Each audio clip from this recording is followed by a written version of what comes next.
Hello friends, welcome to ideas forum. ನಾವು ಈ ವಿಡಿಯೋದಲ್ಲಿ DSCRT 6th ಸ್ಟ್ಯಾಂಡರ್ಡ್ ಸೈನ್ಸ್ ಸಿಲೆಬಸನ್ನು ಡಿಸ್ಕಸ್ ಮಾಡ್ತಾ ಇದ್ದೀವಿ. ಹಾಗೆ ಇದು 4th ಚಾಪ್ಟರ್, ಪದಾರ್ಥಗಳನ್ನು ಗುಂಪುಗಳಾಗಿ ವರ್ಗೀಕರಿಸುವುದು. ಈ ಕಾನ್ಸೆಪ್ಟ್ ಯಾಕೆ ಇಂಪಾರ್ಟೆಂಟ್, ಯಾಕೆ ಓದಬೇಕು ಅಂತಂದರೆ, ವಸ್ತುಗಳನ್ನು ನಾವು ಯಾವ ರೀತಿಯಾಗಿ ನಾವು ವಿಂಗಡಣೆ ಮಾಡ್ತೀವಿ, ಹಾಗೆ ಇವುಗಳ ಆಧಾರದ ಮೇಲೆ ಕಾನ್ಸೆಪ್ಟ್ಸ್ನ ನಾವು ಬಿಲ್ಡ್ ಮಾಡ್ಕೊಳ್ಳೋದಕ್ಕೆ ಈಸಿ ಆಗ್ತಾ ಹೋಗುತ್ತೆ. ಅದಕ್ಕೋಸ್ಕರ ಇಟ್ಸ್ ಸಿಂಪಲ್, ಜಸ್ಟ್ ಕೇಳ್ಕೊಂಬಿಟ್ರೆ ಸಾಕು, ಮತ್ತೇನು ಬರೆದಿಟ್ಕೊಳ್ಳೋದಾಗಲಿ ಅಥವಾ ನೆನ್ಪಿಟ್ಕೊಳ್ಳೋದಾಗಲಿ ಏನೂ ನೆಸೆಸಿಟಿ ಇಲ್ಲ.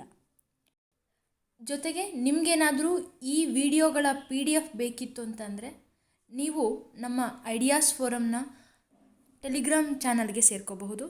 ಡಿಸ್ಕ್ರಿಪ್ಷನ್ನಲ್ಲಿ ನಿಮಗೆ ಲಿಂಕ್ ಸಿಗುತ್ತೆ. ಅಥವಾ ಟೆಲಿಗ್ರಾಮ್ ಇತ್ತು ಅಂತಂದರೆ ನೀವಲ್ಲಿ ideas forum for KS IAS ಅಂತ ಹೇಳಿ ನೀವು ಸರ್ಚ್ ಮಾಡ್ತಾ ಇದ್ರಿ ಅಂದರೆ ಅಲ್ಲೇ ನಿಮಗೆ ಫಸ್ಟಲ್ಲೇ ಸಿಗುತ್ತೆ. You can join. ಹಾಗೆ PDF ಜೊತೆಗೆ ಡೈಲಿ ಕ್ವಿಜ್ನಲ್ಲೂ ಸಹಿತ ನೀವು ಪಾರ್ಟಿಸಿಪೇಟ್ ಮಾಡಬಹುದು. ಹಾಗಿದ್ರೆ ಬನ್ನಿ ಪಾಠ ಸ್ಟಾರ್ಟ್ ಮಾಡ್ಕೊಳ್ಳೋಣ. ನಮ್ಮ ಸುತ್ತಲಿನ ವಸ್ತುಗಳು. ಈಗ ನಾವು ಫಸ್ಟು ಈ ಪದಾರ್ಥಗಳನ್ನು ಯಾಕೆ ವರ್ಗೀಕರಿಸಬೇಕು ಅನ್ನೋದನ್ನು ತಿಳಿಸೋದಕ್ಕೋಸ್ಕರ ಏನು ಮಾಡ್ತಾರೆ, ನಮ್ಮ ಸುತ್ತಲಿನ ವಸ್ತುಗಳ ಅನ್ನೋದನ್ನು ಫಸ್ಟ್ ಕನ್ಸಿಡರ್ ಮಾಡ್ಕೋತಾರೆ.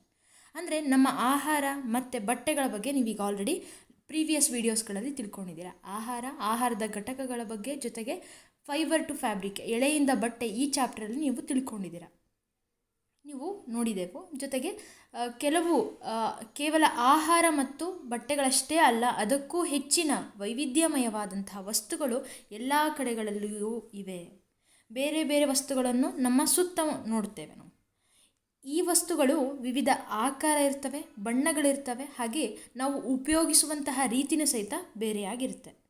ನಾವು ಪ್ಲಾಸ್ಟಿಕ್ನ ಐಟಮ್ನಾಗಿರ್ಬೋದು ಅಥವಾ ಪೇಪರಿಂದ ಮಾಡಿರುವಂತಹ ವಸ್ತುಗಳಾಗಿರ್ಬೋದು, ಜೊತೆಗೆ ಬಟ್ಟೆಗಳಿಂದ ಮಾಡಿರುವಂತಹ ವಸ್ತುಗಳಾಗಿರ್ಬೋದು, ಅವುಗಳನ್ನು ನಾವು ಯೂಸ್ ಮಾಡುವಂತಹ ವೇ ಏನಾಗಿರುತ್ತೆ, ಚೇಂಜ್ ಆಗಿರುತ್ತೆ. ಅವುಗಳ ಸ್ಟ್ರೆಂತ್ ಆಧಾರದ ಮೇಲೆ ನಾವು ಯೂಸ್ ಮಾಡ್ತಾ ಹೋಗ್ತೀವಿ ಅಲ್ವಾ. ಗೋಲಾಕಾರದ ವಸ್ತುಗಳು, ಪ್ಲಾಸ್ಟಿಕ್ನಿಂದ ತಯಾರಾದ ವಸ್ತುಗಳು, ನಮ್ಮ ಸುತ್ತಲಿರುವ ಎಲ್ಲ ವಸ್ತುಗಳು ಒಂದು ಅಥವಾ ಒಂದಕ್ಕಿಂತ ಹೆಚ್ಚು ಪದಾರ್ಥಗಳಿಂದ ಮಾಡಲ್ಪಟ್ಟಿವೆ. ಈಗ ನಾವು ಜಸ್ಟ್ ಸಿಂಪಲ್ಲಾಗಿ ಪ್ಲಾಸ್ಟಿಕ್ ಅಂತ ಹೇಳಿ ತೊಗೊಂಡ್ವಿ ಅಂತಂದರೆ, plastic it means it is made of polymers. ಇಲ್ಲಿ ಏನು ಮಾಡಿರ್ತಾರೆ, ಪಾಲಿಮರ್ಸ್ ಯೂಸ್ ಮಾಡಿರ್ತಾರೆ. ಪಾಲಿಇಥಿಲೀನ್, ಪಾಲಿಪ್ರೊಪಿಲೀನ್, ಈ ರೀತಿಯಾಗಿ ನೀವು ನೋಡಿರ್ಬೋದು. PVC ಪೈಪ್ಸ್, ಇವುಗಳೆಲ್ಲ ನೋಡಿರ್ತೀರ ಅಲ್ವಾ.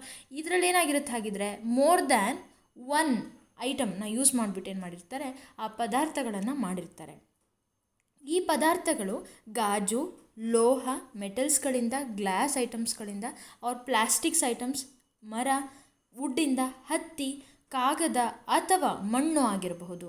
ಮನೆ ಕಟ್ಟುವಾಗ ಸಹಿತ ನೀವು ಗಮನಿಸ್ಬೋದು. ಅಥವಾ ಈಗ ನೀವು ಪೈಪ್ ಅಂತಲೇ ಹೇಳ್ತೀವಲ್ವ ನಾವು, ಅಲ್ಲಿ PVC, ಪಾಲಿವಿನೈಲ್ ಕ್ಲೋರೈಡ್, ವಿನೈಲ್ ಮತ್ತು ಕ್ಲೋರೈಡ್ ಅದಿಷ್ಟು ಒಂದೇ ಆಗಿರ್ಬೋದು. ಬಟ್ ಅದನ್ನು ಪ್ರಿಪೇರ್ ಮಾಡ್ಕೊಳ್ಳುವಾಗ ಆ ಮೋನೋಮರ್ ಹೆಚ್ಚು ಯೂನಿಟ್ಸ್ಗಳು ಸೇರ್ಕೊಂಡ್ಬಿಟ್ಟು ಏನಾಯಿತು, ನಮಗೆ ಪಾಲಿಮರ್ ಸಿಕ್ಕಿರುತ್ತೆ.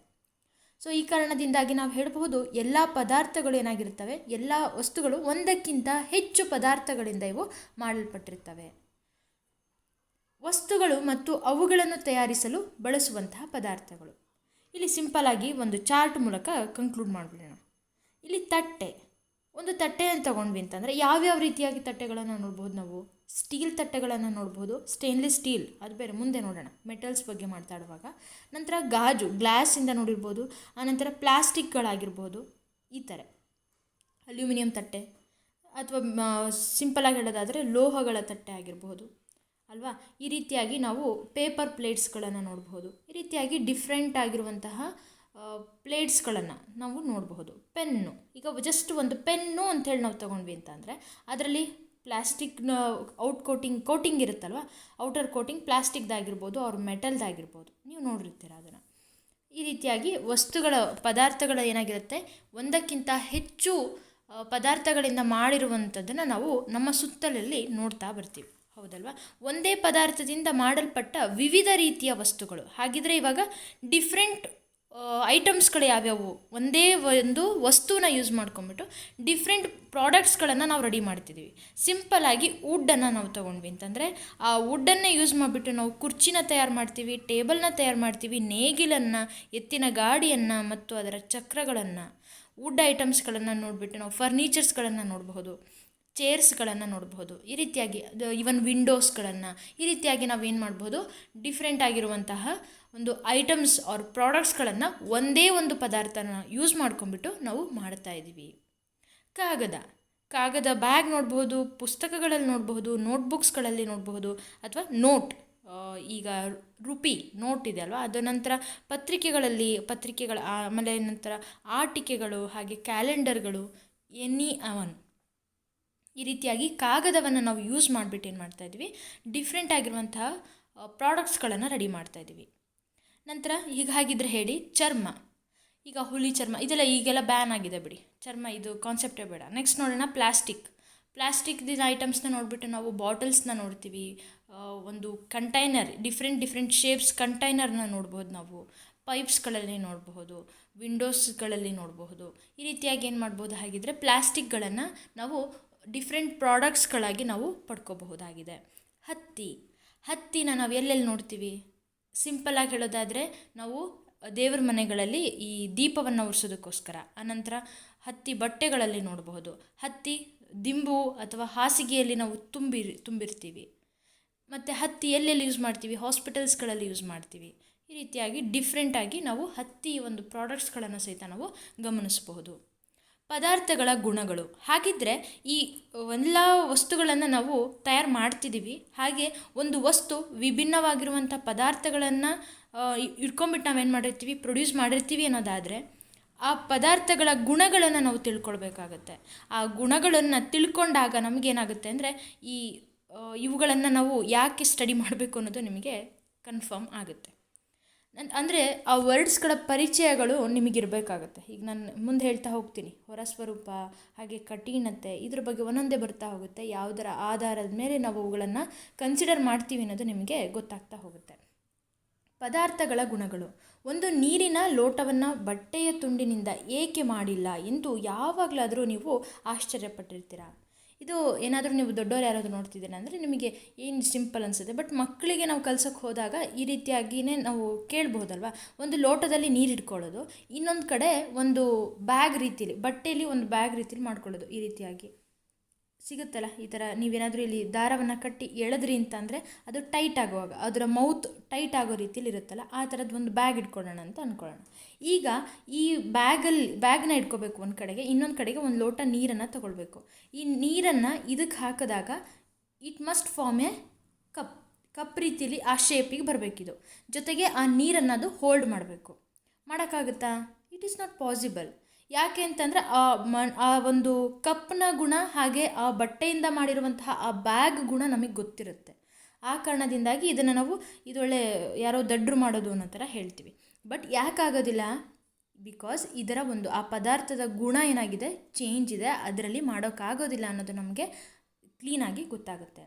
ನಾವು ದ್ರವ ವಸ್ತುಗಳನ್ನಿಡಲು ಸಾಮಾನ್ಯವಾಗಿ ಪಾತ್ರೆಯನ್ನು ಬಳಸುತ್ತೇವೆ. ಆದ್ದರಿಂದ ಬಟ್ಟೆಯಿಂದ ಪಾತ್ರೆಯನ್ನು ತಯಾರಿಸಲು ಪ್ರಯತ್ನಿಸಿದರೆ ಅದು ತಿಳಿಗೇಡಿತನ ಎನ್ನಿಸೋದಲ್ಲವೇ ಅಂತ ನಮಗೇನೋ ಕೇಳ್ತಾ ಇದ್ದಾರೆ. ಈಗ ಬಟ್ಟೆಯಲ್ಲಿ ನೀರನ್ನು ಸ್ಟೋರ್ ಮಾಡಿಡೋಕ್ಕಾಗುತ್ತಾ? It is not possible. ಆದರೆ ನಾವು ಈ ಒಂದು ಪಾತ್ರೆಗಳಲ್ಲಿ ಬಟ್ಟೆಗಳನ್ನು ಸ್ಟೋರ್ ಮಾಡ್ಬೋದು. ಪಾತ್ರೆಗಳಲ್ಲಿ ಈ ಸಾಲಿಡ್ ಐಟಮ್ಸ್ಗಳನ್ನು ಸಹಿತ ನಾವು ಸ್ಟೋರ್ ಮಾಡಿಡ್ಬೋದು. ಆದರೆ ಈ ಬಟ್ಟೆಗಳಿಂದ ಮಾಡಿರುವಂತಹ ವಸ್ತುಗಳಿಗೆ ನಾವೇನು ಮಾಡ್ಬೋದು, ಲಿಕ್ವಿಡ್ ಐಟಮ್ಸ್ಗಳನ್ನು, ದ್ರವ ರೂಪದಲ್ಲಿರುವಂಥ ವಸ್ತುಗಳನ್ನು ಅದರಲ್ಲಿ ನಾವು ಸ್ಟೋರ್ ಮಾಡಿಡೋಕ್ಕೆ ಸಾಧ್ಯ ಇಲ್ಲ. ನೀರನ್ನು ಸಂಗ್ರಹಿಸಲು ಪಾತ್ರೆಗಳನ್ನು ತಯಾರಿಸಲು ಗಾಜು ಅಥವಾ ಪ್ಲಾಸ್ಟಿಕ್ ಆರ್ ಲೋಹ, ಮೆಟಲ್ ಆಗಿರ್ಬೋದು, ಅಥವಾ ಈ ರೀತಿಯ ಪದಾರ್ಥಗಳೇ ಅವಶ್ಯ ಆಗಿರುತ್ತವೆ.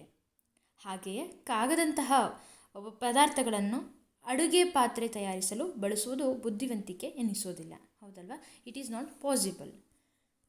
ವಸ್ತುಗಳ ತಯಾರಿಕೆ ಪದಾರ್ಥಗಳನ್ನು ಆಯ್ಕೆ ಮಾಡುವುದು ಅವುಗಳ ಗುಣಗಳು ಮತ್ತು ಯಾವ ಉದ್ದೇಶಕ್ಕಾಗಿ ಆ ವಸ್ತುಗಳನ್ನು ಬಳಸುತ್ತೇವೆ ಎಂಬುದನ್ನು ಅವಲಂಬಿಸಿರುತ್ತದೆ ಎಂಬುದು ನಾವು ತಿಳಿಬಹುದು ಅಲ್ವಾ.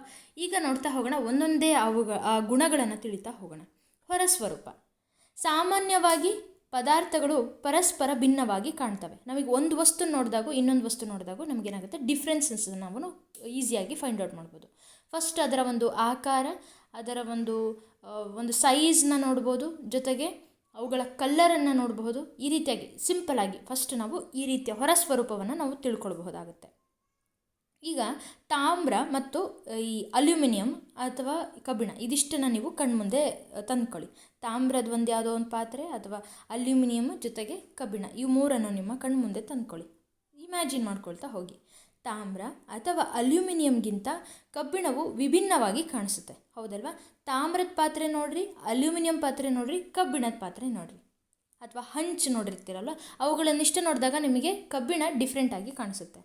ಹಾಗೆಯೇ ತಾಮ್ರ, ಕಬ್ಬಿಣ ಮತ್ತು ಅಲ್ಯೂಮಿನಿಯಂಗಳಲ್ಲಿನ ಕೆಲವು ಸಾಮಾನ್ಯ ಅಂಶಗಳು ಮರದಲ್ಲಿ ಇರುವುದಿಲ್ಲ. ಇವಿಷ್ಟನ್ನು ನಾವು ನೋಡಿದಾಗ ಮರದ ಒಂದು ಪ್ರಾಡಕ್ಟನ್ನು ನಾವು ತಗೊಂಡು ನೋಡಿದ್ವಿ ಅಂತಂದರೆ ಅದು ಇನ್ನೊಂದು ರೀತಿಯಲ್ಲಿ ಕಾಣಿಸ್ತಾ ಇರುತ್ತೆ. ತಾಮ್ರ ನಾವು ಚೆನ್ನಾಗಿ ತೊಳೆದಿದ್ದು ಅದೆಲ್ಲ ನಾವು ಮೇಂಟೈನ್ ಮಾಡಿದ್ದೆ ಆದರೆ, ಅಥವಾ ಹೊಸದು ಒಂದು ತಾಮ್ರದ ಪಾತ್ರೆ ತಂದಿದ್ವಿ ಅಂದರೆ ಅದು ಶೈನಿಯಾಗಿ ಕಾಣಿಸ್ತಾ ಇರುತ್ತೆ. ಅಲ್ಯೂಮಿನಿಯಂ ಪಾತ್ರೆನೂ ಆಲ್ಮೋಸ್ಟ್ ಶೈನಿಯಾಗಿರುತ್ತೆ, ಬಟ್ ನಾಟ್ ಆ್ಯಸ್ ಲೈಕ್ ತಾಮ್ರ ಥರ, ಕಾಪರ್ ಥರ ಅಷ್ಟು ಶೈನಿಯಾಗಿ ಇಲ್ಲದೆ ಇರಬಹುದು, ಬಟ್ ಅದು ಸಹಿತ ಶೈನಿಯಾಗಿರುತ್ತೆ. ಕಬ್ಬಿಣದ ಪಾತ್ರೆ ನೀವು ನೋಡಿದಾಗ ಅದು ಒಂದು ಸ್ವಲ್ಪ dull compare to these two. ನಂತರ ಮರದಲ್ಲಿ ನೋಡಿದಾಗ ಅದೇನಾಗುತ್ತೆ, ಅದೊಂಥರ ಅದು ಲುಕ್ ಇದ್ದರೂ ಸಹಿತ ಇವುಗಳಿಗೆ ಕಂಪೇರ್ ಮಾಡಿದಾಗ ನಮಗೆ ಅದೊಂಥರ ವಿಭಿನ್ನವಾಗಿ ಕಾಣಿಸ್ತಾ ಇರುತ್ತೆ. ಕೆಲವು ಸಾಮಾನ್ಯ ಅಂಶಗಳು ಮರದಲ್ಲಿ ಇರೋದಿಲ್ಲ. ಕಾಗದ, ಕಾರ್ಡ್ಬೋರ್ಡ್, ಮರ, ತಾಮ್ರದ ತಂತಿ, ಅಲ್ಯೂಮಿನಿಯಂ ಹಾಳೆ, ಸೀಮೆ ಸುಣ್ಣದಂತಹ ವಿವಿಧ ಸಾಮಗ್ರಿಗಳ ಚಿಕ್ಕ ತುಂಡುಗಳನ್ನು ಸಂಗ್ರಹಿಸಿ. ಕಾಗದ ಒಂದು ಶೀಟನ್ನು ನೀವು ತಗೊಳ್ಬೋದು, ಕಾರ್ಡ್ಬೋರ್ಡ್ ನಿಮ್ಮ ಹತ್ರ ಇರುವಂಥದ್ದು, ಮರ, ತಾಮ್ರದ ತಂತಿ, ತಾಮ್ರದ ಕಾಪರ್ ವೈರ್ ಯಾವುದೇ ತೊಗೋಬೋದು. ಅಲ್ಯೂಮಿನಿಯಂ ಹಾಳೆ ಅಂತಂದರೆ ನಿಮಗೆ ಈ ಫುಡ್ ಪ್ರಾಡಕ್ಟ್ಸ್ಗಳನ್ನೆಲ್ಲ ಅದರಲ್ಲಿ ಸ್ಟೋರ್ ಮಾಡಿಬಿಟ್ಟು ನಿಮಗೆ ಪ್ಯಾಕ್ ಮಾಡಿರ್ತಾರೆ. ಇದ್ರ ಬಗ್ಗೆ ಗೊತ್ತಿತ್ತು ಅಂದರೆ ನೀವು ಈಸಿಯಾಗಿ ಫೈಂಡ್ ಔಟ್ ಮಾಡಬಹುದು. ನಂತರ ಸೀಮೆ ಸುಣ್ಣವನ್ನು ತೊಗೊಂಡಿರಿ, ಅದನ್ನೇ ಡೈರೆಕ್ಟಾಗಿ, ಮತ್ತು ವಿವಿಧ ಸಾಮಗ್ರಿ ಅವೆಲ್ಲ ಬೇಡ, ಸೀಮೆ ಸುಣ್ಣನೇ ತೊಗೊಂಬಿಡಿ. ಚಿಕ್ಕ ತುಂಡುಗಳನ್ನು ಅವುಗಳನ್ನು ತಗೊಂಡು ಅವುಗಳನ್ನು ಇವಾಗ ನೀವೇನು ಮಾಡಬೇಕು, ಅವುಗಳು ಯಾವ ರೀತಿಯಾಗಿದೆ ಅನ್ನೋದನ್ನು ನೀವು ಫೈಂಡ್ ಔಟ್ ಮಾಡಬೇಕು ಫಸ್ಟು. ಆನಂತರ ಕಂಪೇರ್ ಮಾಡ್ಕೊಳ್ಳಿ. ಇದರಲ್ಲಿ ಯಾವುದಾದರೂ ಹೊಳಪಾಗಿ ಕಾಣಿಸುತ್ತಿದೆಯೇ? ಹೊಳೆಯುವಂತಹ ಪದಾರ್ಥಗಳನ್ನು ಒಂದು ಗುಂಪಾಗಿ ಪ್ರತ್ಯೇಕಿಸಿ. ಇದಿಷ್ಟರಲ್ಲಿ ಹಾಗಿದ್ರೆ ಸ್ವಲ್ಪ ಶೈನಿಯಾಗಿ ಕಾಣಿಸ್ತಾ ಇರೋದು ಯಾವ್ಯಾವು ಅವುಗಳನ್ನು ನೀವು ಸಪ್ರೇಟ್ ಮಾಡಬಹುದು. ನಿಮಗೆ ಬೇಕಾದಂತೆ ಅವುಗಳನ್ನು ಕತ್ತರಿಸಿ. ತರಗತಿಯಲ್ಲಿ ಎಷ್ಟು ಸಾಧ್ಯವೋ ಅಷ್ಟು ಪದಾರ್ಥಗಳಿಗೆ ಇದನ್ನು ಪುನರಾವರ್ತಿಸಿ. ಹೊಳಪು ಇರುವಂತಹ ಹಾಗೂ ಇಲ್ಲದಿರುವಂತಹ ಪದಾರ್ಥಗಳನ್ನು ಪಟ್ಟಿ ಮಾಡಿ. ಕತ್ತರಿಸುವ ಬದಲು ಈ ಪದಾರ್ಥಗಳ ಮೇಲ್ಮೈ ಉಸುಕು ಕಾಗದ, ಸ್ಯಾಂಡ್ ಪೇಪರ್ನಿಂದ ಉಜ್ಜಿ ಹೊಳಪು ಇದೆಯೇ ಎಂದು ಪರೀಕ್ಷಿಸಿ. ಈಗ ನೀವೇನು ಮಾಡಿ, ಒಂದು ಮರದ, ಈ ಸಿಂಪಲಾಗಿ ಹೇಳೋದಕ್ಕೆ ಒಂದು ಮರನ ತಗೊಳ್ಳಿ, ಮರದ ಪೀಸಿಗೆ ತೊಗೊಂಡ್ಬಿಟ್ಟು ಈ ಸ್ಯಾಂಡ್ ಪೇಪರ್ ಅಂತಂದರೆ ಏನು ಗೊತ್ತಾ? Sand paper it is made of aluminium oxide or garnet. ಇದನ್ನು ಎಕ್ಸಾಮಲ್ಲೂ ಸಹಿತ ಕೇಳುವಂಥದ್ದು. ಸ್ಯಾಂಡ್ ಪೇಪರ್ನ ಯಾವುದರಿಂದ ಮಾಡಿರ್ತಾರೆ? ಅಲ್ಯೂಮಿನಿಯಂ ಆಕ್ಸೈಡಿಂದ. ಹಾಗೆ ಇದರಲ್ಲೂ ಸಹಿತ ನೀವು ನೋಡ್ಬೋದು ಅಲ್ಯೂಮಿನಿಯಂ ಇದೆ, ಅಲ್ಯೂಮಿನಿಯಂ ಫಾಯಿಲಲ್ಲಿ ಇರುವಂಥದ್ದೇ ಅಲ್ಯೂಮಿನಿಯಂ ಆಕ್ಸೈಡ್ ಆರ್ ಗಾರ್ನೆಟನ್ನು ನೀವು ಇದರಲ್ಲಿ ನೋಡಬಹುದು. ನಂತರ ಈಗ ಈ ಮರದ ತುಂಡನ್ನು ಈ ಸ್ಯಾಂಡ್ ಪೇಪರ್ನ ಯೂಸ್ ಮಾಡಿಬಿಟ್ಟು ಚೆನ್ನಾಗಿ ತಿಕ್ಕು ನೋಡಿದಾಗ is it shiny or not ಅನ್ನೋದನ್ನು ನೀವು ತಿಳ್ಕೊಳ್ಳೋಕ್ಕೆ ಸಾಧ್ಯ ಆಗುತ್ತೆ. ಈಗ ಈ ವಸ್ತುಗಳನ್ನು ನಾವು ಯಾವ ರೀತಿಯಾಗಿ ಸಪ್ರೇಟ್ ಮಾಡ್ತಾ ಇದ್ದೀವಿ? Based on there ಶೈನಿನೆಸ್. ಅವುಗಳ ಹೊಳಪಿನಿಂದ ಕೂಡಿದಿಲ್ವೋ ಅನ್ನೋದನ್ನು ನೀವು ಆಧಾರವಾಗಿ ಇಟ್ಕೊಂಬಿಟ್ಟು ಏನು ಮಾಡ್ತಾ ಇದ್ದೀರಾ? ಈ ವಸ್ತುಗಳನ್ನು ಸಪ್ರೇಟ್ ಮಾಡ್ತಾ ಹೋಗ್ತಿದ್ದೀರಾ. ಅರ್ಥ ಆಗ್ತಿದೆಯಾ? Just it's a physical property ಅನ್ನೋದನ್ನು ಹೇಳೋದಕ್ಕೋಸ್ಕರ ಅಷ್ಟೇ. ಭೌತಿಕ ಗುಣವನ್ನು ಆಧಾರವಾಗಿ ಇಟ್ಕೊಂಡ್ಬಿಟ್ಟು ನಾವೇನು ಮಾಡ್ತಾಯಿದ್ವಿ, ಇಲ್ಲಿ ಪ್ರತ್ಯೇಕಿಸ್ತಾ ಹೋಗ್ತಾ ಇದ್ದೀವಿ. ಈ ರೀತಿಯ ಹೊಳಪುಳ್ಳ ಪದಾರ್ಥಗಳು ಸಾಮಾನ್ಯವಾಗಿ ಲೋಹಗಳಾಗಿರ್ತವೆ. ಈಗ ಯಾವುದೇ ಒಂದು ವಸ್ತು ಶೈನಿಯಾಗಿದೆ ಅಂದ ತಕ್ಷಣ ನಾವು ಅದನ್ನು ಮೆಟಲ್ ಅಂಥೇಳಿ ಈಸಿಯಾಗಿ ಜಡ್ಜ್ ಮಾಡಬಹುದು. ಹಾಗಂತ ಇವಾಗ ಒಂದು ಮಿರರ್ ಇದೆ ಅಂತ ಅಂದ್ಕೊಳ್ಳಿ, is it a metal? No, it's a shiny surface. ಅದ್ರ ಮೇಲಿರೋದು ಶೈನಿ ಸರ್ಫೇಸ್ ಆಗಿರುತ್ತೆ. ಅದರಿಂದ ನಾವು we can see our own image. ಮತ್ತು ಈ ಲೈಟ್ ಚಾಪ್ಟರ್ ಬಂದಾಗ ನೋಡ್ತಾ ಹೋಗೋಣ. ಈಗ ಕಬ್ಬಿಣ, ತಾಮ್ರ, ಅಲ್ಯೂಮಿನಿಯಂ ಮತ್ತು ಚಿನ್ನ ಇವುಗಳೆಲ್ಲವೂ ಲೋಹಗಳಾಗಿರ್ತವೆ. ಇವುಗಳು ಲೋಹಗಳಿಗೆ ಉದಾಹರಣೆ. ಕೆಲವು ಲೋಹಗಳ ಮೇಲೆ ಗಾಳಿ ಮತ್ತು ತೇವಾಂಶಗಳ ಕ್ರಿಯೆಯಿಂದ ಅವು ಆಗಾಗ್ಗೆ ಹೊಳಪನ್ನು ಕಳೆದುಕೊಂಡು ಮಬ್ಬಾಗಿ ಕಾಣ್ತಿರುತ್ತೆ. ಇದಕ್ಕೆ ಬೆಸ್ಟ್ ಎಕ್ಸಾಂಪಲ್ ಅಂತ ಅಂದರೆ ಮೆಗ್ನೀಷಿಯಮ್. ಜೊತೆಗೆ ನೀವು ಈ ಯಾವುದು ಚಿನ್ನವನ್ನು ಸಹಿತ ನೋಡ್ಬೋದು, ಸಿಲ್ವರ್ನ ತಗೊಳ್ಬಹುದು. ಈ ಮೆಗ್ನೀಷಿಯಮ್ದು ಏನಾಗಿರುತ್ತೆ ಅಂದರೆ ಗಾಳಿಯಲ್ಲಿರುವಂಥ ಆಕ್ಸಿಜನ್ ಜೊತೆ ರಿಯಾಕ್ಟ್ ಆಗಿಬಿಟ್ಟು ಮೆಗ್ನೀಷಿಯಮ್ ಆಕ್ಸೈಡ್ ಫಾರ್ಮೇಷನ್ ಆಗಿರುತ್ತೆ. ಅದನ್ನು ನೀವು ಈ ಸ್ಯಾಂಡ್ ಪೇಪರಿಂದ ಉಜ್ಜಿಬಿಟ್ಟೆ ಆ ನಂತರ ನೀವು ಅದನ್ನು ಯೂಸ್ ಮಾಡಬೇಕಾಗುತ್ತೆ. ಯಾವುದೇ ಒಂದು ಪ್ರೋಸೆಸ್ಗೆ ನೀವು ಅದನ್ನು ಇನ್ಕ್ಲೂಡ್ ಮಾಡ್ಕೊಂಡಿದ್ದರೆ, ಅದನ್ನೇ ಡೈರೆಕ್ಟಾಗಿ ಯೂಸ್ ಮಾಡ್ಕೊಂಡಿದ್ದೆ ಆದರೆ ನೀವು ಅಂದ್ಕೊಂಡಿರ್ತೀರ ಮೆಗ್ನೀಷಿಯಮನ್ನು ನಾನು ಯೂಸ್ ಮಾಡ್ತಿದ್ದೀನಿ ಅಂತ, ಆದರೆ ನೀವಲ್ಲಿ ತೊಗೊಂಡಿರೋದು ಮೆಗ್ನೀಷಿಯಮ್ ಆಕ್ಸೈಡ್ ಆಗಿರುತ್ತೆ. ಜೊತೆಗೆ ನೀವು ಎಕ್ಸ್ಪೆಕ್ಟ್ ಮಾಡಿರುವಂತಹ ಪ್ರಾಡಕ್ಟ್ ನಿಮಗಲ್ಲಿ ಸಿಗೋದಿಲ್ಲ. ಗೊತ್ತಾಗ್ತಿದೆಯಾ? ನಂತರ ಆದ್ದರಿಂದ ನಾವು ಆಗ ತಾನೇ ಕತ್ತರಿಸಿದ ಭಾಗದಲ್ಲಿ ಮಾತ್ರ ಹೊಳಪನ್ನು ನೋಡಬಹುದಾಗಿದೆ. ಅಂತಹ ಒಂದು ವಸ್ತುಗಳಲ್ಲಿ ಅದು ಸಹಿತ ಮೆಟಲ್ಲೇ, but it reacts with air suddenly. ಅದು ಒಂದು ಟೈಮ್ ಅಂತ ಹೇಳಿಲ್ಲ, ಅದು ಸಡನ್ನಾಗಿ ರಿಯಾಕ್ಟ್ ಆಗಿ ಅದರ ಮೇಲೆ ಒಂದು ಲೇಯರ್ ಫಾರ್ಮೇಷನ್ ಆಗಿರುತ್ತೆ. ನೆಕ್ಸ್ಟ್ ನೀವು ಐರನ್ ಆಕ್ಸೈಡ್ ಫಾರ್ಮೇಷನ್ ಆಗಿರುತ್ತೆ. ಇದನ್ನು ಸಹಿತ ನೀವು ಗಮನಿಸ್ಬೋದು. ವಿತ್ ಪ್ರೆಸೆನ್ಸ್ ಆಫ್ ಮಾಯ್ಶ್ಚರ್ ಇತ್ತು ಅಂದರೆ ಅಲ್ಲಿ ರಸ್ಟ್ ಹಿಡಿಯೋಕ್ಕೆ ಸಾಧ್ಯ ಆಗುತ್ತೆ. ಇದನ್ನೆಲ್ಲ ಮತ್ತೆ ಮುಂದಿನ ವೀಡಿಯೋಸ್ಗಳಲ್ಲಿ ನಿಮಗೆ ಸಿಗುತ್ತೆ. ಯಾವುದೇ ಒಂದು ವೀಡಿಯೋಸ್ನ ನೀವು ನೋಡ್ತಿದ್ದೀರಾ ಅಂತಂದರೆ ಕಂಪ್ಲೀಟಾಗಿ ನೋಡಿ, ಯಾಕಂದರೆ ಅಲ್ಲಿ ನಿಮಗೆ ಒಂದು ನಾಲೆಜ್ ಒಂದು ಕಡೆ ಅಷ್ಟೇ ಸ್ಟೋರ್ ಆಗಿರಲ್ಲ, ನಿಮ್ಗೆ ಎಲ್ಲಿ ಸಿಗುತ್ತೆ ಅಂತಲೂ ನಾವು ಹೇಳೋಕ್ಕಾಗಲ್ಲ. ಯಾವುದು ನಿಮಗೆ ಗೊತ್ತಿರೋದಿಲ್ಲ, ಯಾವ ಟೈಮಲ್ಲಿ ನಾವು ಹೇಳ್ತೀವಿ. ಸೊ ಅದಕ್ಕೋಸ್ಕರ ಕಂಪ್ಲೀಟಾಗಿ ನಾಲೆಜ್ ಬೇಕು ಅಂತಂದರೆ ಯಾವುದಾದ್ರೂ ಒಂದು ವಿಡಿಯೋನ ನೋಡ್ತಾ ಇದ್ದೀರಾ ಅಂದರೆ ಕಂಪ್ಲೀಟಾಗಿ ನೋಡಿ. It's very helpful for you all. ಕಠಿಣತೆ. ವಿವಿಧ ಪದಾರ್ಥಗಳನ್ನು ನಿಮ್ಮ ಕೈಗಳಿಂದ ಒತ್ತಿದಾಗ ಕೆಲವನ್ನು ಕುಗ್ಗಿಸಲು ಕಷ್ಟವೆನಿಸಬಹುದು ನಿಮಗೆ. ಹಾಗೆಯೇ ಕೆಲವನ್ನು ಸುಲಭವಾಗಿ ಕುಗ್ಗಿಸಬಹುದು. ಅವುಗಳ ಶೇಪನ್ನು ನೀವು ಚೇಂಜ್ ಮಾಡಬಹುದು. ಹತ್ತಿ, ಸ್ಪಾಂಜ್ ಇವುಗಳನ್ನು ನೀವು ಚೆನ್ನಾಗಿ ಜೋರಾಗಿ ಪ್ರೆಸ್ ಮಾಡಿದ್ದೆ ಆದರೆ ಅಥವಾ ಜೋರಾಗಿ ಎಳೆದಿದ್ದೆ ಆದರೆ ಅವುಗಳ ಶೇಪಲ್ಲಿ ನೀವು ಚೇಂಜಸನ್ನು ನೋಡಬಹುದು. ಸ್ಪಾಂಜನ್ನು ನೀವು ಒತ್ತಿದರೆ ಅದರಲ್ಲಿ ಏನಾಗಿರುತ್ತೆ, ಗಾಳಿ ಟ್ರ್ಯಾಪ್ ಆಗಿರುತ್ತೆ. ಅದರಲ್ಲಿರುವಂಥ ಪೋರ್ಸಲ್ಲಿ ಗಾಳಿ ಟ್ರ್ಯಾಪ್ ಆಗಿರುತ್ತೆ. ಅದನ್ನು ನೀವು ಪ್ರೆಸ್ ಮಾಡಿದಾಗ ಏನಾಗುತ್ತೆ, ಆ ಗಾಳಿ ಏನಾಗುತ್ತೆ, ಇಟ್ ಗೋಸ್ ಔಟ್ಸೈಡ್. ಆನಂತರ ಅದು ಏನಾಗುತ್ತೆ, ತನ್ನ ಒಂದು ಸೈಜಲ್ಲಿ ಸಣ್ಣ ಆಕಾರನ ನೀವು ನೋಡ್ಬೋದು. ಮತ್ತೆ ರಿಲೀಸ್ ಮಾಡಿದಾಗ ಏರ್ ಮತ್ತೆ ಏನಾಗುತ್ತೆ, ಅದರಲ್ಲಿ ಟ್ರ್ಯಾಪ್ ಆಗುತ್ತೆ. ಈಗ ವುಡ್ಡನ್ನು ತೊಗೊಳ್ಳಿ, ವುಡನ್ ಪೀಸನ್ನು ತೊಗೊಳ್ಳಿ. ಇದನ್ನು ನೀವು ಪ್ರೆಸ್ ಮಾಡಿ ನೋಡಿ, ನಮ್ಮ ಕೈಗೆ ನೋವಾಗೋಗುತ್ತೆ ಅಲ್ವಾ. ಈ ರೀತಿಯಾಗಿ ಏನು ಮಾಡ್ಬೋದು, ಕಠಿಣತೆಯ ಆಧಾರದ ಮೇಲೂ ಸಹಿತ ನಾವು ವಸ್ತುಗಳನ್ನು ವರ್ಗೀಕರಿಸ್ತಾ ಹೋಗ್ಬೋದು. ಕೆಲವು ಪದಾರ್ಥಗಳನ್ನು ನೀವು ಸುಲಭವಾಗಿ ಗೀಚಬಲ್ಲಿರಿ, ಹಾಗೆಯೇ ಕೆಲವನ್ನು ಸುಲಭವಾಗಿ ಗೀಚಲಾರಿರಿ. ಕುಗ್ಗಿಸಲಾಗುವ ಅಥವಾ ಸುಲಭವಾಗಿ ಗೀಚಲಾಗುವ ಪದಾರ್ಥಗಳನ್ನು ಮೃದು ಎನ್ನುವರು. ಹಾಗೆಯೇ ಕುಗ್ಗಿಸಲು ಕಷ್ಟವೆನಿಸುವಂತಹ ವಸ್ತುಗಳನ್ನು ನಾವೇನಂತ ಹೇಳ್ಬೋದು, ಕಠಿಣ ವಸ್ತುಗಳು ಅಂತ ಹೇಳ್ಬೋದು. ಉದಾಹರಣೆಗೆ ಹತ್ತಿ, ಸ್ಪಂಜು ಇವುಗಳನ್ನು ಮೃದುವಾಗಿದ್ದಾವೆ. ಯಾಕೆ ಅಂತಂದರೆ we can bend it easily, ಹಾಗೆ ಕುಗ್ಗಿಸಬಹುದು, ಗೀಚಬಹುದು. ಅದಕ್ಕೋಸ್ಕರ ಇದನ್ನು ನಾವು ಸಾಫ್ಟ್ ಮೆಟೀರಿಯಲ್ ಅಂತ ಹೇಳಬಹುದು.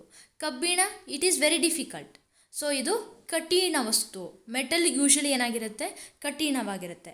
But pure metal it is very soft. ಅಂದರೆ ಗೋಲ್ಡ್, ಇಟ್ಸ್ ಈಸಿಯಾಗಿ ಮೆಲ್ಟ್ ಆಗುತ್ತೆ. ಅದನ್ನು ನಾವು ಚೆನ್ನಾಗಿ ಇವಾಗ ಗಟ್ಟಿ ಪದಾರ್ಥ ಮಾಡಬೇಕು ಅಂತ ಹೇಳಿ ಬಂದಾಗ ವಿ ಮಿಕ್ಸ್ ಕಾಪರ್, ಅಲ್ಲಿ ತಾಮ್ರವನ್ನು ಮಿಕ್ಸ್ ಮಾಡೋದಕ್ಕೋಸ್ಕರ ಅದು ನೀವು ನೋಡಬಹುದು. ನಂತರ ಕರಗುವಿಕೆ ಅಥವಾ ಕರಗದಿರುವಿಕೆ. ಕೆಲವು ಪದಾರ್ಥಗಳು ನೀರಿನಲ್ಲಿ ಸಂಪೂರ್ಣವಾಗಿ ಕಾಣದಂತಾಗುವುದು, ಅಥವಾ ಈಗ ನಾವು ಜಸ್ಟ್ ಸಿಂಪಲ್ ಆಗಿ ನೋಡೋದಾದರೆ, ಈಗ ಬ್ಲಡ್ಡಲ್ಲಿರುವಂತಹ ಏನೇ ಒಂದು ಕಲ್ಮಶ ಏನಾದರೂ ಇತ್ತು ಅಂತಂದರೆ ಆಗೇನಾಗುತ್ತೆ ಅಂದರೆ, ಈಗ ನಾವು ನೋಡಬಹುದು ಕಿಡ್ನಿ ತನ್ನ ಕೆಲಸ ಹೇಗೆ ನಿರ್ವಹಿಸುತ್ತೆ.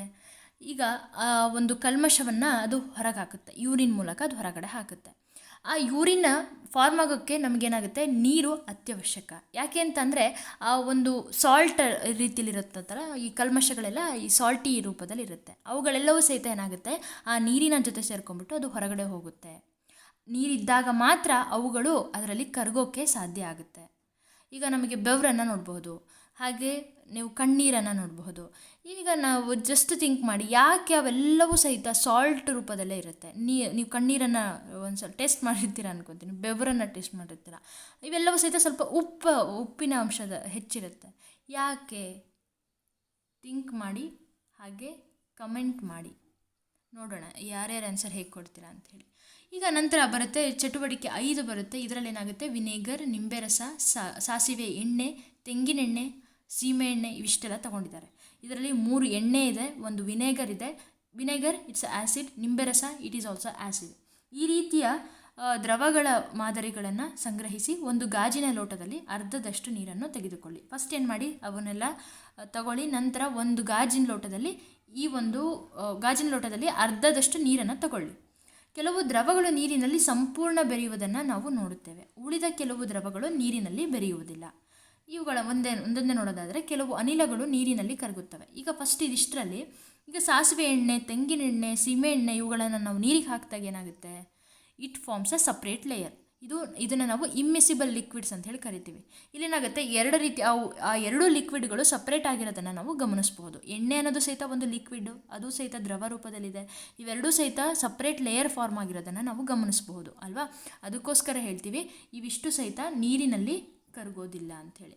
ಹಾಗಿದ್ದರೆ ನಿಂಬೆ ರಸ, ಈಗ ನಿಂಬೆ ರಸನ ನಾವು ಹಿಂಡ್ಕೊಂಡ್ಬಿಟ್ಟು ನಿಂಬೆಹಣ್ಣಿನ ಜ್ಯೂಸನ್ನು ಮಾಡ್ತೀವಿ, ಲೆಮನೇಡನ್ನು ಪ್ರಿಪೇರ್ ಮಾಡ್ತೀವಿ. ಈಗೇನಾಗುತ್ತದೋ ನೀರಿನಲ್ಲಿರುವಂಥ ಪಾರ್ಟಿಕಲ್ಸ್ಕೊಳ್ತೆ ಇವು ಚೆನ್ನಾಗಿ ಮಿಕ್ಸಪ್ ಆಗುತ್ತೆ, ಹಾಗೆ ಇದು ಕಂಪ್ಲೀಟಾಗಿ ಡಿಸಾಲ್ವ್ ಆಗುತ್ತೆ ಅಂತ ಹೇಳ್ಬೋದು. ನಂತರ vinegar it's a acetic acid. ಇದು ಸಹಿತ ನೋಡೋದಕ್ಕೆ ನಮಗೆ ನೀರಿನ ರೀತಿಯೇ ಕಾಣಿಸ್ತಾ ಇರುತ್ತೆ. It's a acid. ಇದನ್ನು ಸಹಿತ ನಾವು ನಿಮ್ಮ ಡೈಲಿ ಲೈಫಲ್ಲಿ ಯೂಸ್ ಮಾಡಿರ್ತೀರ ಅಂತ ಅನ್ಕೋತೀನಿ, ಅಥವಾ ಒಂದು ಈ ಫಾಸ್ಟ್ ಫುಡ್ ಕಡೆಯಲ್ಲೆಲ್ಲ ನೀವು ಆ ಒಂದು ಬಾಟಲನ್ನು ನೀವು ಗಮನಿಸಿರ್ತೀರ ಅನ್ಕೋತೀನಿ. ಈ ಒಂದು ವಿನೇಗರ್ನ ಸಹಿತ ನೀವು ನಿಮ್ಮ ಅದು ನೀರಿನ ಜೊತೆಗೆ ಏನಾಗುತ್ತೆ, ಅದು ಕಂಪ್ಲೀಟಾಗಿ ಡಿಸಾಲ್ವ್ ಆಗುತ್ತೆ. ಇಲ್ಲಿ ಯಾವುದೇ ರೀತಿಯಾಗಿ ಸಪ್ರೇಟ್ ಲೇಯರನ್ನು ಇದು ಫಾರ್ಮ್ ಮಾಡೋದಿಲ್ಲ, ಅಂದರೆ ಇದು ನೀರಿನಲ್ಲಿ ಚೆನ್ನಾಗಿ ಕರಗುತ್ತೆ ಅಂತ ಅರ್ಥ.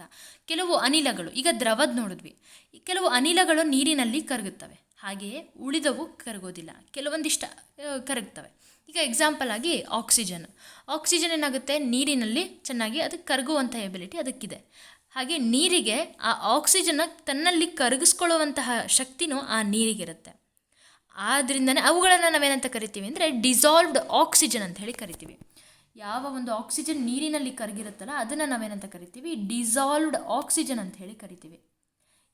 ಇದೇ ಒಂದು ಆಕ್ಸಿಜನನ್ನು ಈ ಆಕ್ವಾಟಿಕ್ ಅನಿಮಲ್ಸ್, ಆಕ್ವಾಟಿಕ್ ಪ್ಲ್ಯಾಂಟ್ಸ್ಗಳು ತಗೊಳ್ಳೋದು.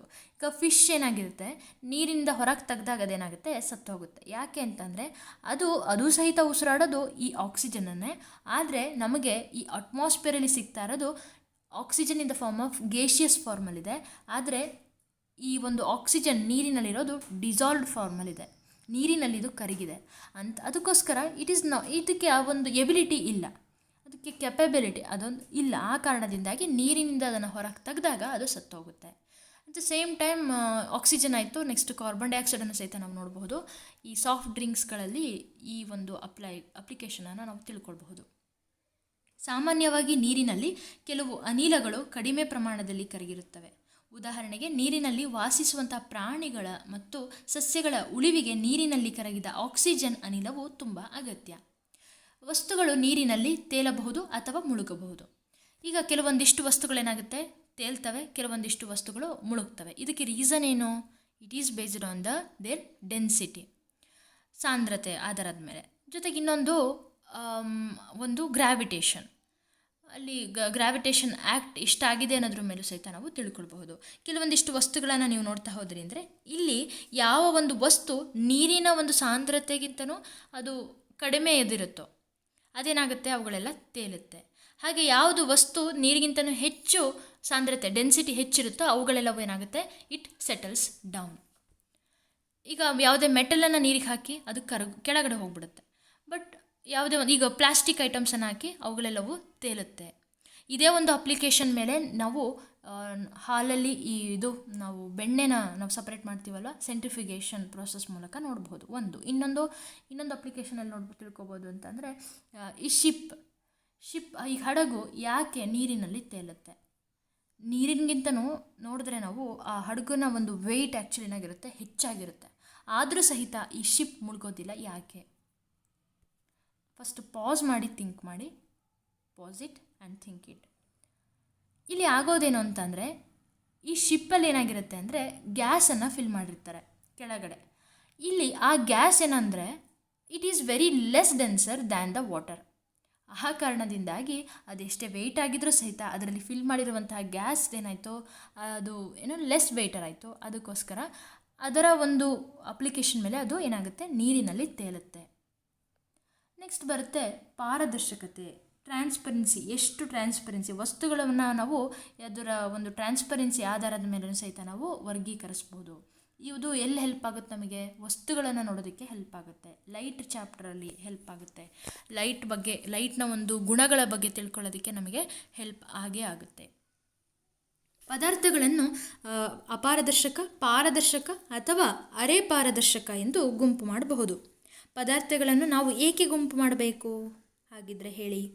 ನಿತ್ಯ ಜೀವನದಲ್ಲಿ ನಮ್ಮ ಅನುಕೂಲಕ್ಕಾಗಿ ಆಗಾಗ್ಗೆ ಪದಾರ್ಥಗಳನ್ನು ಗುಂಪು ಮಾಡುತ್ತೇವೆ. ಪದಾರ್ಥಗಳನ್ನು ಮನೆಯಲ್ಲಿ ಶೇಖರಣೆ ಮಾಡುವಾಗ ಸಾಮಾನ್ಯವಾಗಿ ಒಂದೇ ರೀತಿಯ ಪದಾರ್ಥಗಳನ್ನು ಒಟ್ಟಿಗೆ ಇಡುತ್ತೇವೆ. ಇಲ್ಲಿ ನಾನು ನೆಕ್ಸ್ಟ್ ಕಾನ್ಸೆಪ್ಟನ್ನು ಹಾಕ್ಬಿಟ್ಟಿದ್ದೀನಿ. ಇಲ್ಲಿ ಪದಾರ್ಥಗಳನ್ನು ಅಪಾರದರ್ಶಕ, ಪಾರದರ್ಶಕ ಮತ್ತು ಅರೆ ಪಾರದರ್ಶಕ ಅಂತೇಳಿ ಹೇಳ್ಬೋದಲ್ವಾ. ಪಾರದರ್ಶಕ ಅಂತಂದ್ರೆ ಏನು?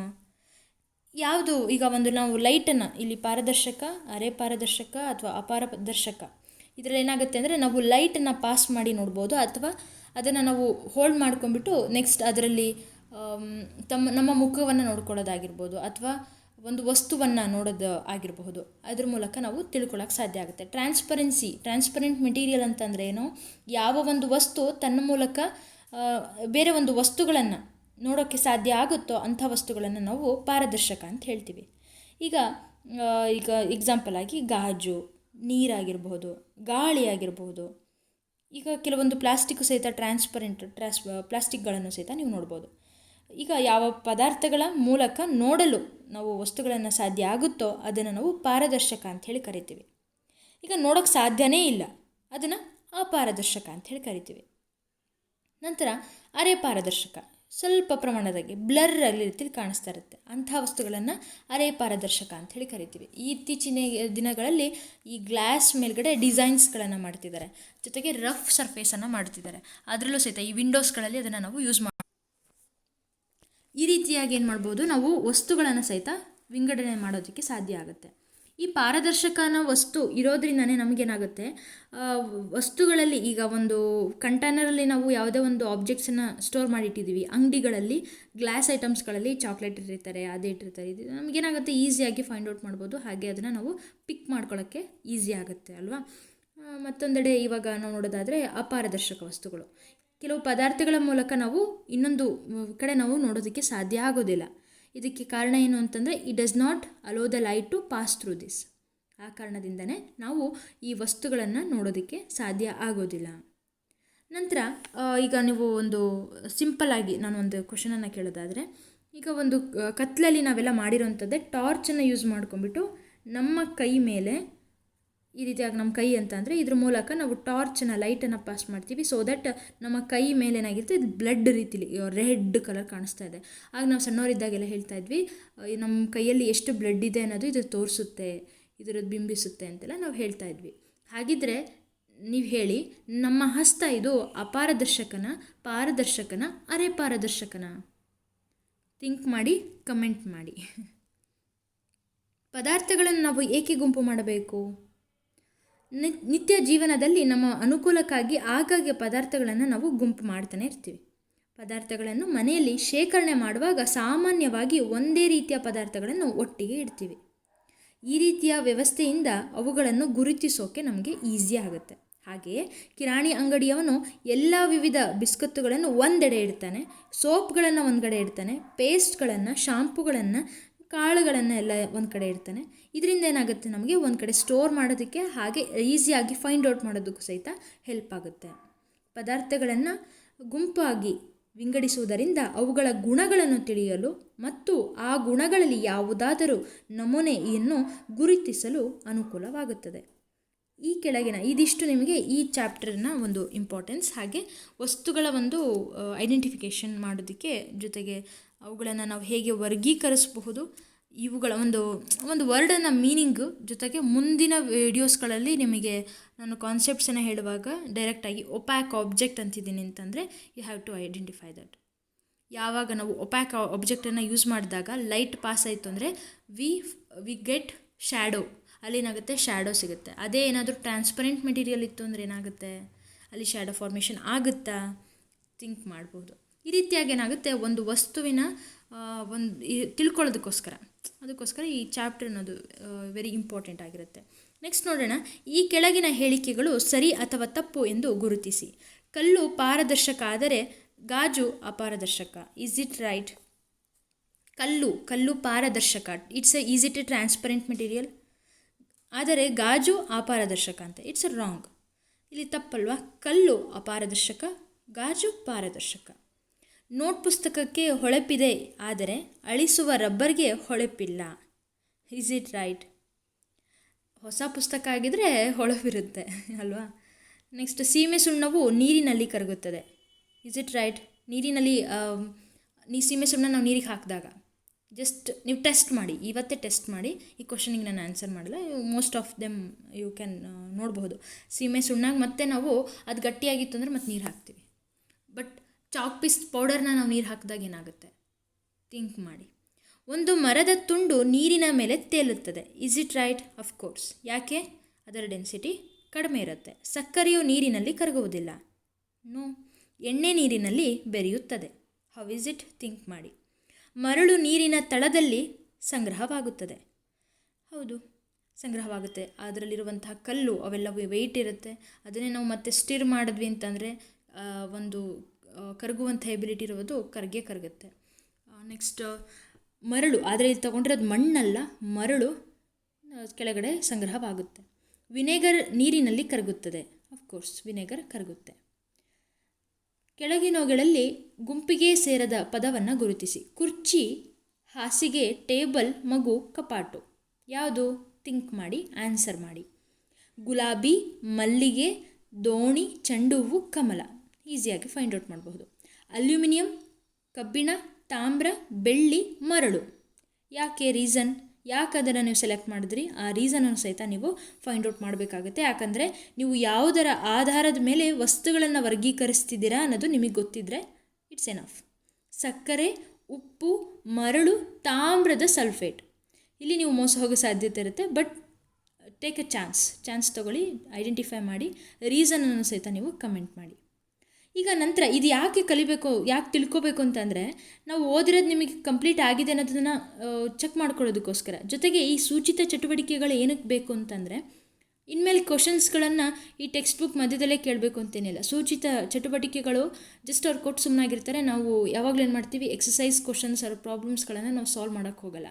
ಜಸ್ಟ್ ಪಾಠ ಓದಿ ಮುಂದಕ್ಕೆ ಹೋಗ್ಬಿಡ್ತೀವಿ. ಬಟ್ ಇನ್ಮೇಲೆ ಕೇಳುವಂತಹ ಸಾಧ್ಯತೆ ಇರುತ್ತೆ, ಓದ್ಕೊಳ್ಳೋಣ. ನೀವು ಸ್ನೇಹಿತರೊಂದಿಗೆ ಈ ಮೆಮೊರಿ ಗೇಮ್ ಆಡಿರಬಹುದು. ಈಗ ಒಂದು ಮೆಮೊರಿ ಟೆಸ್ಟ್ ಸ್ಕೂಲಲ್ಲೂ ಸಹಿತ ನೀವು ಮಾಡಿರಬಹುದು. ಅಥವಾ ಒಂದಿಷ್ಟು ವಸ್ತುಗಳನ್ನು ಇಟ್ಬಿಟ್ಟು ಯಾವ್ಯಾವ ವಸ್ತುಗಳಿದ್ವು ಅಂತ ಲಿಸ್ಟ್ ಔಟ್ ಮಾಡೋದಾಗಿರ್ಬೋದು. ಅಥವಾ ಎಷ್ಟು ವಸ್ತುಗಳಿದ್ದಾವೆ, ಯಾವುದಾದ್ಮೇಲೆ ಯಾವ್ದ್ಯಾವ್ದಿತ್ತು, ಯಾವ ಒಂದು ವಸ್ತು ಆದಮೇಲೆ ಇಲ್ಲಿ ಸೀರೀಸಲ್ಲಿ ಹೇಳೋದು, ಈ ರೀತಿಯಾಗಿ ಆಟ ಆಡಿರ್ತೀರ ಅನ್ಕೊತೀನಿ. ಹಲವಾರು ವಸ್ತುಗಳನ್ನು ಟೇಬಲ್ ಮೇಲಿರಿಸುವುದು, ಅವುಗಳನ್ನು ಕೆಲವು ನಿಮಿಷಗಳವರೆಗೆ ಗಮನಿಸಲು ಹೇಳುವುದು, ಮತ್ತೊಂದು ಕೋಣೆಗೆ ಹೋಗಿ ನಿಮಗೆ ನೆನಪಿರುವ ಎಲ್ಲ ವಸ್ತುಗಳನ್ನು ಬರೆಯುವುದು. ಇದೇ ಮೆಮೊರಿ ಟೆಸ್ಟ್ ಅಥವಾ ಮೆಮೊರಿ ಗೇಮ್. ಬದಲಾವಣೆಯೊಂದಿಗೆ ಈ ಆಟ ಆಡಿ. ಆಟದಲ್ಲಿ ಭಾಗವಹಿಸುವ ಎಲ್ಲರಿಗೂ ಈ ಆಟ ಆಡುವಾಗ ವಸ್ತುಗಳ ನಿರ್ದಿಷ್ಟ ಗುಣಗಳನ್ನು ನೆನಪಿಡಲು ಹೇಳಿ. ಮರದಿಂದ ಮಾಡಿರುವಂಥ ವಸ್ತುಗಳು ಅಥವಾ ಖಾದ್ಯ ವಸ್ತುಗಳು ಇತ್ಯಾದಿ, ಈ ರೀತಿಯಾಗಿ ನೆನ್ಪಿಡ್ಕೊಳ್ಳೋಕ್ಕೆ ಸಾಧ್ಯ ಆಗುತ್ತೆ. ಒಂದು ಸೈನ್ಸ್ ಬೇಸಿಸ್ ಮೇಲೆ ಹೋದರೆ ಹೀಗೆ, ಇನ್ನೊಂದು ಮೆಮೊರಿ ಅಂತೇಳಿ ಬಂದಾಗ ಒಂದು ಆಬ್ಜೆಕ್ಟಿಗೂ ಇನ್ನೊಂದು ಆಬ್ಜೆಕ್ಟಿಗೂ ನಾವು ಲಿಂಕ್ ಮಾಡ್ಕೊಳ್ತಾ ಹೋಗಬೇಕು. ಹಾಗೇನಾಗುತ್ತೆ, ಈಸಿಯಾಗಿ ನಮಗೆ ಆ ಆಬ್ಜೆಕ್ಟ್ಸ್ಗಳ ನೇಮ್ಗಳು ಈಸಿಯಾಗಿ ನೆನಪಿರುತ್ತೆ. ವಸ್ತುಗಳ ದೊಡ್ಡ ಸಂಗ್ರಹದಿಂದ ಅವುಗಳನ್ನು ಪಾರದರ್ಶಕತೆ, ನೀರಿನಲ್ಲಿ ಕರಗುವಿಕೆ ಮತ್ತು ಉಳಿದ ಗುಣಗಳ ಆಧಾರದ ಮೇಲೆ ಗುಂಪು ಮಾಡಿ. ಈಗ ಜಸ್ಟ್ ಒಂದು ನಿಮ್ಮ ಸುತ್ತಮುತ್ತ ಇರುವಂಥ ವಸ್ತುಗಳನ್ನು ಇಟ್ಕೊಂಡ್ಬಿಟ್ಟು ಈ ಎಲ್ಲ ಏನು ಪ್ರಾಪರ್ಟೀಸ್ಗಳನ್ನು ನಾವು ತಿಳ್ಕೊಂಡ್ವಿ ಅವುಗಳನ್ನು ನೀವು ಪ್ರತ್ಯೇಕಿಸ್ತಾ ಹೋಗಿ, ಆಗ ನಿಮಗೆ ನೆಕ್ಸ್ಟ್ ಏನೇ ಕಾನ್ಸೆಪ್ಟ್ ಮಾಡುವಾಗ ಈಸಿ ಆಗುತ್ತೆ. ವಿದ್ಯುತ್ ಮತ್ತು ಕಾಂತೀಯತೆಗೆ ಸಂಬಂಧಿಸಿದ ವಸ್ತುಗಳ ಗುಣಗಳ ಬಗ್ಗೆಯೂ ಕೂಡ ಮುಂದಿನ ಅಧ್ಯಾಯಗಳಲ್ಲಿ ನೀವು ಓದ್ತೀರಾ. ಸಂಗ್ರಹಿಸಿದ ವಸ್ತುಗಳು ಗುಂಪು ಮಾಡಿದ ನಂತರ ಈ ಗುಂಪುಗಳಲ್ಲಿ ಯಾವುದಾದರೂ ನಮೂನೆ ಇದೆಯೇ, ಪ್ಯಾಟ್ರನ್ ಇದೆಯಾ ಅಂಥೇಳಿ. ಅಂದರೆ ಈಗ ನೀವು ಒಂದಿಷ್ಟು ಮೆಟಲ್ ಆಬ್ಜೆಕ್ಟ್ಸ್ಗಳನ್ನು ತೊಗೊಂಡಿರ್ತೀರ. ಕಬ್ಬಿಣ, ಅಲ್ಯೂಮಿನಿಯಮ್ಮು, ನೆಕ್ಸ್ಟ್ ಗೋಲ್ಡ್, ಸಿಲ್ವರ್ ಆಗಿರ್ಬೋದು, ನೆಕ್ಸ್ಟ್ ಅಲ್ಯೂಮಿನಿಯಮ್, ಗೋಲ್ಡ್, ಮತ್ತು ಯಾವ್ದು ತೊಗೊಂಡಿದ್ದೀರಾ, ನಿಕ್ಕಲ್ ಆಗಿರ್ಬೋದು. ಈ ರೀತಿಯಾಗಿ ನೀವು ಇಷ್ಟು ಆಬ್ಜೆಕ್ಟ್ಸ್ಗಳನ್ನು ತೊಗೊಂಡಿದ್ದೀರಾ ಅಂತಂದರೆ ಇದಿಷ್ಟರಲ್ಲೂ ಒಂದೇ ಪ್ಯಾಟ್ರನ್ ಇದೆ, ಏನು ಅವು ಮೆಟಲ್ ಆಗಿದ್ದಾವೆ, ಜೊತೆಗೆ ಅವುಗಳೆಲ್ಲವೂ ಶೈನಿ ಆಗಿದ್ದಾವೆ. ಇದೆ ಒಂದು ಪ್ಯಾಟ್ರನ್ ಅಷ್ಟೇ. ಈ ರೀತಿಯಾಗಿ ಇನ್ನೊಂದು ಪ್ಲಾಸ್ಟಿಕ್ ಐಟಮ್ಸನ್ನೇ ತೊಗೊಂಡಿರ್ತೀರ. ಇದ್ರ ಮೂಲಕ ನೀವೇನಾದರೂ ಹೀಟ್ ಟ್ರಾನ್ಸ್ಫರ್ ಮಾಡಿದ್ರಿ ಅಂದರೆ ಏನಾಗುತ್ತೆ, ಅದೇ ಮೆಟಲ್ ಮೂಲಕ ಹೀಟ್ ಟ್ರಾನ್ಸ್ಫರ್ ಮಾಡಿ ಏನಾಗುತ್ತೆ ಗೊತ್ತಾಯ್ತಾ. ಈ ರೀತಿಯಾಗಿ ಈ ಒಂದು ಆ್ಯಕ್ಟಿವಿಟಿನ ನೀವು ಮಾಡಿ ತಿಳ್ಕೊಳ್ಬಹುದು. ಇದಿಷ್ಟೇ ನಿಮಗೆ ಈ ಪಾಠದಲ್ಲಿ ಮುಖ್ಯವಾಗಿರುವಂಥದ್ದು. Thank you so much for watching this video.